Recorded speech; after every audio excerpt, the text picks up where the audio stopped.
కార్డులు ఇవ్వబోతున్నాము. అతి త్వరలో రేషన్లో సన్నబియ్యం ఇవ్వబోతున్నాము.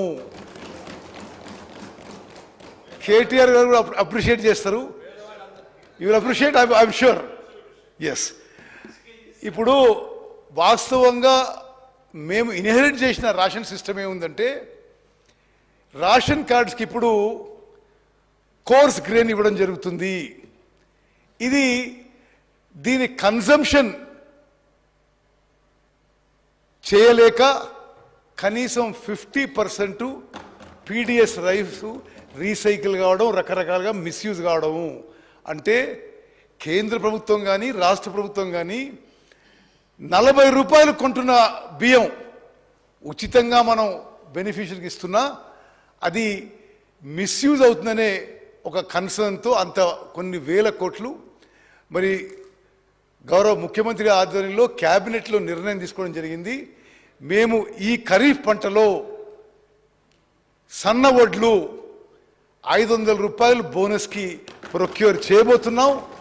ఆ వడ్లని అది మా సిస్టమ్, అది మా డెసిషన్. కేటీఆర్ గారు సరే, okay, fine, this is our decision now. We can go to the public on that, but this is our decision now. ఇంకోటి చెప్తా, 500 రూపాయలు బోనస్తో కొనుగోలు చేయబోతున్నాం. ఆ వడ్లని మిల్లింగ్ చేసి ఆ ఫైన్ రైస్ని రేషన్ కార్డ్ అందరికి కూడా సన్న బియ్యం ఇవ్వబోతున్నాము. మరి అదేవిధంగా రేషన్ కార్డు విషయంలో నా ముందు వక్త, నా ముందు civil supplies minister Gangula Kamalakar గారు వాళ్ళు ఏదో కార్డులు ఇచ్చినట్టుగా కొన్ని ఫిగర్ చెప్పారు. నేను అఫీషియల్ ఫిగర్ చెప్తున్న స్పీకర్ గారు, తెలంగాణ రాష్ట్రం ఏర్పడ్డ రోజు రాష్ట్రంలో ఉన్న తెల్ల రేషన్ కార్డులు 91,68,231 కార్డులు. ఈరోజు తెలంగాణ ఉన్న కార్డులు 89,96,000 కార్డులు. గత 10 ఏళ్లుగా కొత్త రేషన్ కార్డు ఇష్యూ విషయంలో అరాకొరా కొన్ని మీరు యాడాక్ కొన్ని ఇచ్చిండొచ్చు, కానీ సిస్టమేటిక్గా బీపీఎల్ ఫ్యామిలీస్ అందరినీ కవర్ చేసే ఉద్దేశంతో ఈ ఎమ్మెల్యేలు వాళ్ళందరినీ మీ ఊర్లో అడగండి, ఎక్కడన్నా 10 ఏళ్ల నుంచి కొత్త రేషన్ కార్డు ఇచ్చిండ్రా? ఇవ్వలేదు. I'm stating facts. మీరు సరే, ఆ లెక్కలు కమలాకర్ గారు, ఆ లెక్కలు నా దగ్గర ఉన్నాయి. ఇది మీరు అడ్వర్టైజ్ చేసి బీపీఎల్ ఫ్యామిలీస్ అందరినీ కవర్ చేయాలనే ఉద్దేశంతో చేయలేదు. మేము చేయబోతున్నాము. మేమిచ్చే తెల్ల రేషన్ కార్డుకి ఎల్లుండి జరిగే క్యాబినెట్ మీటింగ్లో సబ్ కమిటీ ఫైనలైజ్ చేసి విధి విధానాలు ఫైనలైజ్ చేస్తాము. ఇన్కమ్ లిమిట్ కానీ ల్యాండ్ హోల్డింగ్ కానీ ఈరోజు బీపీఎల్ ఫ్యామిలీకి ఒక డిస్క్రిప్షన్ ఉంది. ఇది ఇన్కము, ఈ ల్యాండ్ హోల్డింగ్ అంటే దీని బిలో ఉన్న వాళ్ళు బీపీఎల్ ఫ్యామిలీస్ అని. ఆ విషయాన్ని ఎలిజిబిలిటీ ఉంటే ఎవరు పంపించినా ఇస్తాము. Okay, right. అదేవిధంగా సన్నబియ్యం విషయంలో గంగుల కమలాకర్ గారు కొన్ని విషయాలు. స్పీకర్ సార్, డిసెంబర్ 7వ తారీఖు నుంచి నేను సివిల్ సప్లైస్ మినిస్టర్ని. ఈ రాష్ట్రంలో ఒక్క గింజ సన్న బియ్యం ఏం కొనలేదు. ఆన్ రికార్డ్ ఐఎమ్ సిటింగ్, ఒక్క గింజ సన్న బియ్యం కొనలేదు. He said that, we were not there. He said that. No, మీరేమన్నారు? ఏం తెలియదు, ఏమవుతుంది, ఏం జరగలేదు, ఒక్క గింజ సన్న బియ్యం కొనలేదు. I'm setting it on record.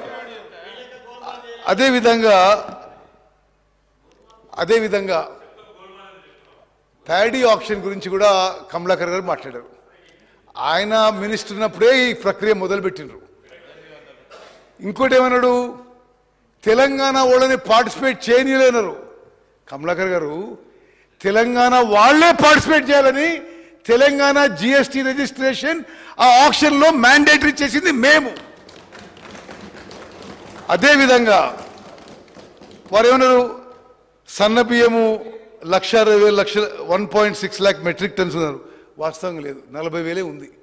ఆ 40,000 మిల్లింగ్ చేసి ఇప్పుడు సన్న బియ్యం కింద హాస్టల్స్కి, మిడ్ డే మీల్స్కి అన్నిటికి ఇస్తున్నాం.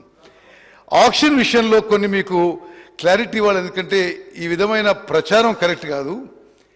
మీరు ఆక్షన్ చేసి టెండర్ ఓపెన్ చేసినప్పుడు 1700 రూపాయలు 20 రూపాయలు ఎంత ఉండే, 1720 ఆర్ సంథింగ్.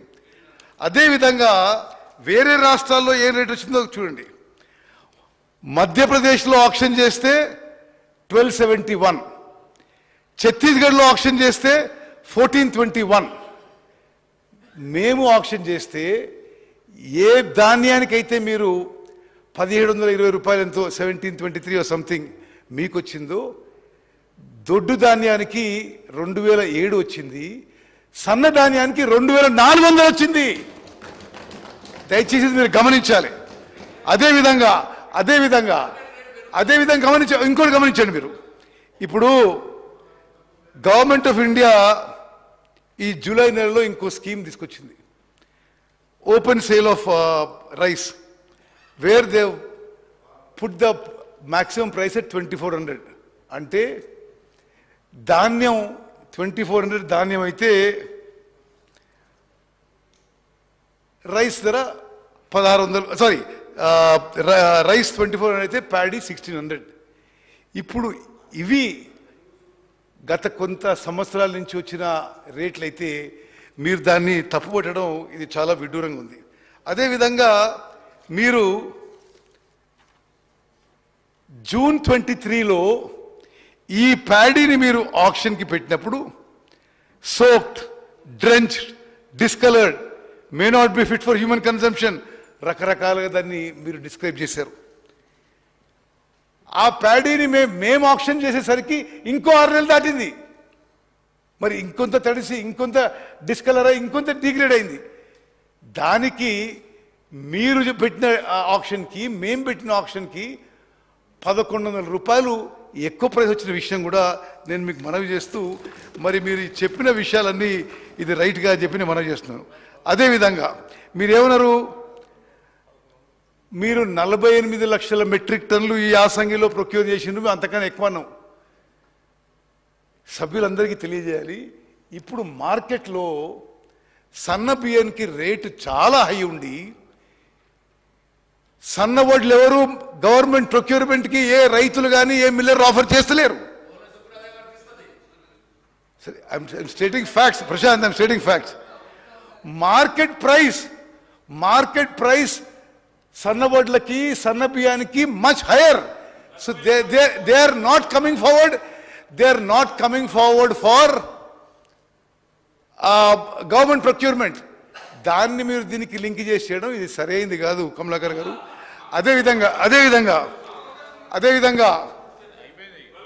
అదేవిధంగా మేము ఫిజికల్ వెరిఫికేషన్ చేయిస్తే ఎంత నిర్లక్ష్య వైఖరితో అమూల్యమైన ప్రజాధనం వారి హయాంలో మిస్యూజ్ అయిందంటే 20,000 కోట్ల ప్యాడీ మీరు అన్సెక్యూర్డ్గా మిల్లర్ల దగ్గర పెట్టడం జరిగింది. అంటే సివిల్ సప్లైస్ కార్పొరేషన్ బ్యాంక్ నుంచి లోన్ తీసుకొని ప్యాడీ ఫార్మర్స్ నుంచి కొని మిల్లర్లకి అన్సెక్యూర్డ్గా ఇవ్వడం జరిగింది.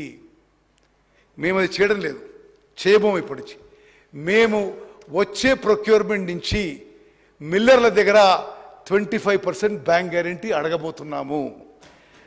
అదేవిధంగా అధ్యక్ష, నేను I'm trying to be take their suggestions in a very constructive positive way without criticising too much. Physical verification చేయించినాం. ఒక శాంపుల్గా అంటే ఎవ్రీ బ్యాగ్ లెక్కబెట్టి చేయిస్తే 50% ఆఫ్ స్టాక్ ఈజ్ మిస్సింగ్. ఎప్పుడు ఇది మీరు ప్రొక్యూర్ చేసి అమూల్యమైన ప్రజాధనంతో ప్యాడీ కొనుగోలు చేసి మీ హయాంలో మిల్లర్ దగ్గర పెట్టింది మోర్ దెన్ 50% ఇస్ మిస్సింగ్. ఇక మీరేమడుతున్నారు, 90 రోజులు ఎంత ప్రొక్యూర్ చేసిండ్రు? అరే సగం ధాన్యం ఎక్కువనో లేనే లేదు, దానికి ఎవరేం చేస్తారు? అయినా సరే మేము చట్టపరమైన చర్యలు తీసుకొని దానికి కూడా రికవరీ చేసే ప్రయత్నం సీరియస్గా చేస్తున్నాము. మీరు ప్రొక్యూర్ చేసిన ప్యాడీ మిల్లర్ల దగ్గర పెట్టి ఫిజికల్ వెరిఫికేషన్ చేసినాం. మేము వచ్చిన తర్వాత కూడా దాన్ని ఫిజికల్ వెరిఫికేషన్ చేసినాం. మేము వచ్చిన తర్వాత missing paddy is not more than 2-3%. మీరున్నప్పుడు పెట్టిన ప్యాడీ మోర్ దెన్ 50%. నిజంగా రైట్ స్పీకర్ సార్, ఈ 7 నెలలు సివిల్ సప్లైస్ మినిస్టర్గా we have try to reform the సిస్టంలో కొంత డిసిప్లిన్ తీసుకురావాలి, కొంత ట్రాన్స్పరెన్సీ తీసుకోవాలి, కొంత ఇంటిగ్రిటీ తీసుకోవాలనే విషయాన్ని దయచేసి మీరు గమనించాలని చెప్పి నేను మనవి చేస్తూ thank you speaker sir. Jayajeshwar Reddy గారు.